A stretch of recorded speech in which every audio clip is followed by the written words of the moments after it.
Hello everyone, welcome to our classes. आज हम लोग स्टार्ट करने वाले हैं chapter 2, goodwill, nature and valuation. I hope आपने चैप्टर 1 देखा होगा और उसे अच्छे तरीके से समझा होगा। So let's start the class.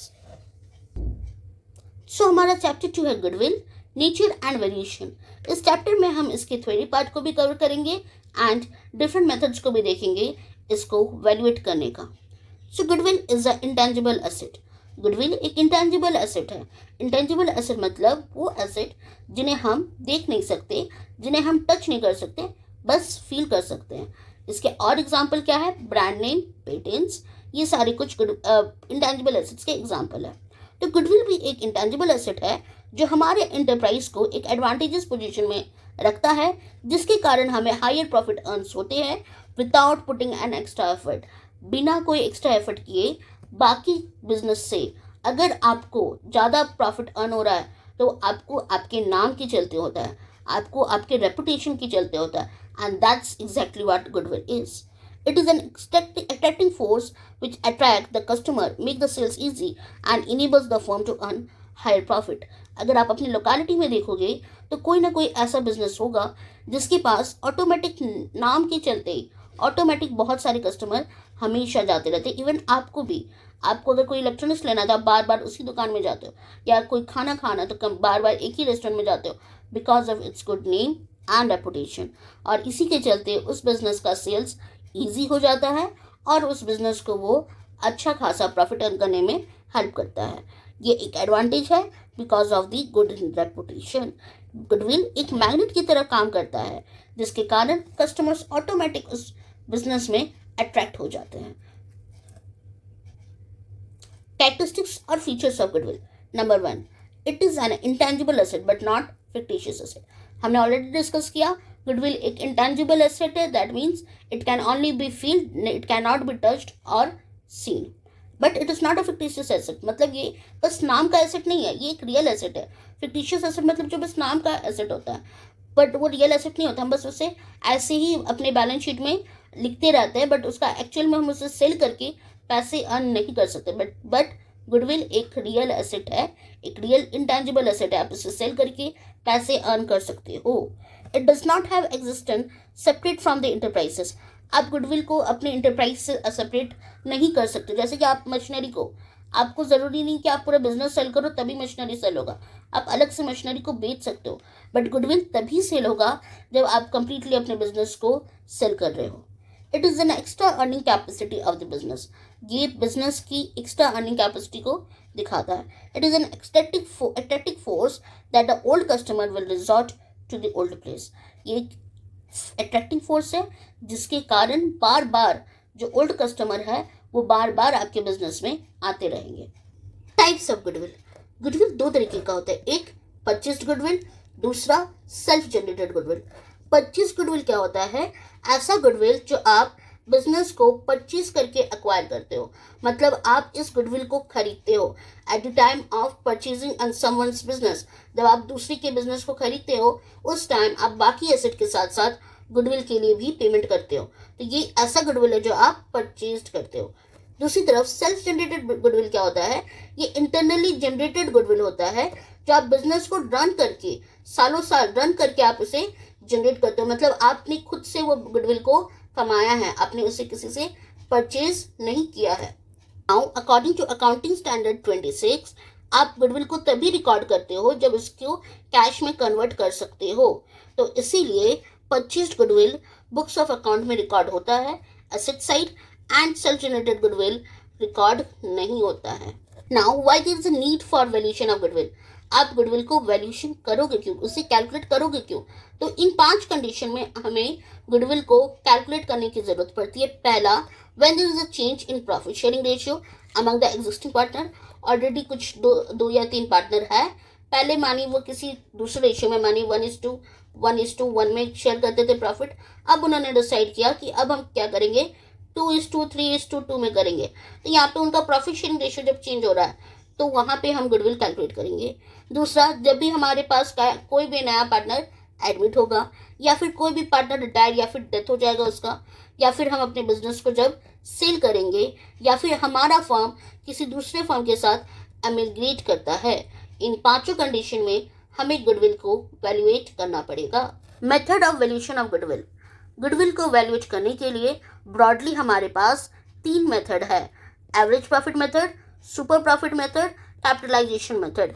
Average profit के अंदर दो मेथड है, simple average and weighted average. Capitalisation method के अंदर भी 2 है, एक capitalisation of super profit method and capitalisation of average profit method. हर मेथड पे जब आप गुडविल कैलकुलेट करोगे हर बार आपको आंसर डिफरेंट आएगा। तो एक एक करके हम सारे मेथड्स को अभी देखेंगे। So our first method is simple average profit method. Under this method, goodwill is calculated by using formula average profit into number of year purchased. Number of year purchased हमेशा आपको क्वेश्चन में mention होगा। Basically ये वो साल होते हैं जितने साल तक आपको उसकी गुडविल का बेनिफिट मिलने वाला है, ठीक है। तो ये हमेशा आपको क्वेश्चन में मेंशन होगा, कैलकुलेट करने की कोई ज़रूरत नहीं। अब एवरेज प्रॉफिट कैसे कैलकुलेट करते हैं? एवरेज प्रॉफिट के लिए फॉर्मूला है total actual profit by total number of years. आपको जितने साल का प्रॉफिट दिया गया है उन सबको ऐड कीजिए और उतने सालों से डिवाइड कर दीजिए, तो आपका निकल जाएगा एवरेज प्रॉफिट। एंड उसके बाद आप नंबर ऑफ ईयर से मल्टीप्लाई करोगे तो आपका निकल आ जाएगा गुडविल। तो ये सबसे सिंपल मेथड होता है गुडविल कैलकुलेट करने का। Now what is actual profit? Actual profit का दूसरा नाम नॉर्मल प्रॉफिट भी होता है। जो भी आपको प्रॉफिट या फिर loss of the year given है उससे आप एबनॉर्मल प्रॉफिट को माइनस करोगे एंड एबनॉर्मल लॉस को ऐड करोगे। देखिए बिजनेस में बहुत सारे ट्रांजैक्शंस होते हैं जो कि एवरीडे के लिए होते हैं, हर बार हर साल आपका वही सारे ट्रांजैक्शंस होते हैं, तो उनको हम लोग नॉर्मल ट्रांजैक्शंस बोलते हैं। बट कुछ कुछ ऐसे प्रॉफिट या लॉस हो जाते हैं जो हर साल नहीं होने वाला है। जैसे कि आपके बिजनेस में अगर फायर लग गया तो वो बाई चांस एक्सीडेंट एक ही बार हो गया, हर साल नहीं होगा, जिसके कारण से आपको लॉस होता है और उस लॉस को हम क्या बोलते हैं? Abnormal loss. तो उसके चलते आपका एक्चुअल प्रॉफिट क्या होता है? गिर जाता है। इसीलिए अगर कोई लॉस इस एबनॉर्मलिटी की वजह से होता है तो उसको हम एबनॉर्मल लॉस बोलते हैं और उसको आपको ऐड करना पड़ेगा प्रॉफिट से, तभी आपका नॉर्मल प्रॉफिट निकल के आएगा। उसी तरीके से मानिए आपने कोई मशीनरी बेच दिया, तो आप मशीनरी हर साल नहीं बेचोगे। अगर आपने 1 लाख का मशीनरी बेचा है तो उस साल 1 लाख से आपका प्रॉफिट ज़्यादा दिखाएगा, which is not your normal profit. तो आपको उस कंडीशन में उस एबनॉर्मल प्रॉफिट को आपके प्रॉफिट से माइनस करना पड़ेगा, तभी जाके नॉर्मल प्रॉफिट कैलकुलेट होगा। तो अब इस कॉन्सेप्ट को हम लोग क्वेश्चन के थ्रू समझते हैं। Goodwill is valued at 3 years purchase और 4 years एवरेज प्रॉफिट। देखिए मैंने बताया था ना कि नंबर ऑफ ईयर परचेज दिया होगा, तो यही 3 years क्या है? Number of year purchase. 4 years के एवरेज प्रॉफिट पे कैलकुलेट करना है। Profits for the last 4 years ending 31st March of the firm were 2020 12,000, 21 18,000, 22 16,000, 23 14,000। Calculate the amount of goodwill. तो हमें 4 साल का प्रॉफिट दिया गया है और इसी पे हमें क्या निकालना है? एवरेज प्रॉफिट मेथड के थ्रू गुडविल कैलकुलेट करके बताना है। So first of all average profit is equal two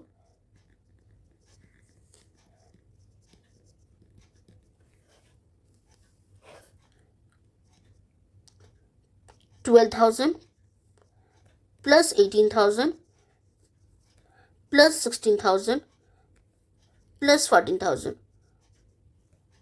by कितने साल का प्रॉफिट दिया गया हमें? 4। तो हम क्या करेंगे? सारे प्रॉफिट्स को ऐड करेंगे और बाई 4 कर देंगे। तो total will be equal to 60,000 by 4, that is 15,000। अब हमारा गुडविल का क्या फॉर्मूला है? Goodwill is equal to average profit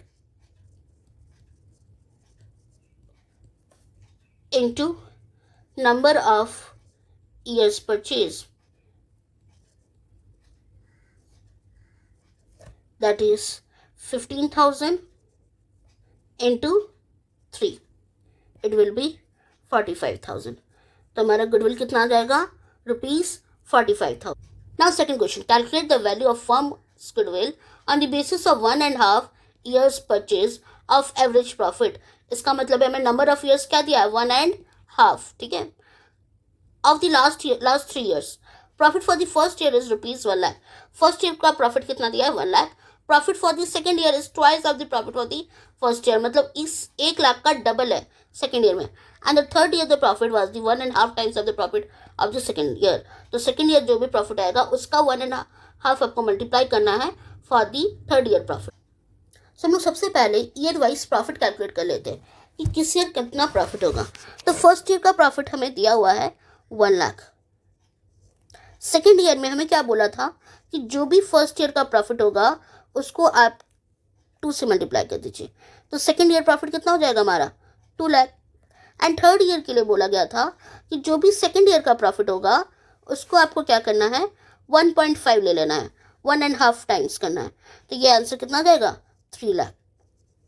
तो टोटल 3 साल का प्रॉफिट कितना हो जाएगा हमारा 6 lakh.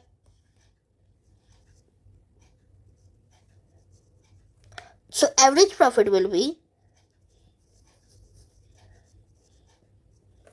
6 lakh by 3, that is 2 lakh. Now goodwill will be average profit into number of years purchased. So average profit is 2 lakh and number of years कितना था 1.5। तो ये आंसर अगेन क्या हो जाएगा 3 लाख। तो हमारा गुडविल कितना आ जाएगा ₹3 lakh. So that's all for today. जितने भी बाकी के मेथड्स हैं वो हम लोग अगले पार्ट्स में देखेंगे। आई होप आपको ये वीडियो अच्छा लगा हो, कॉन्सेप्ट समझ में आया होगा। Till then bye.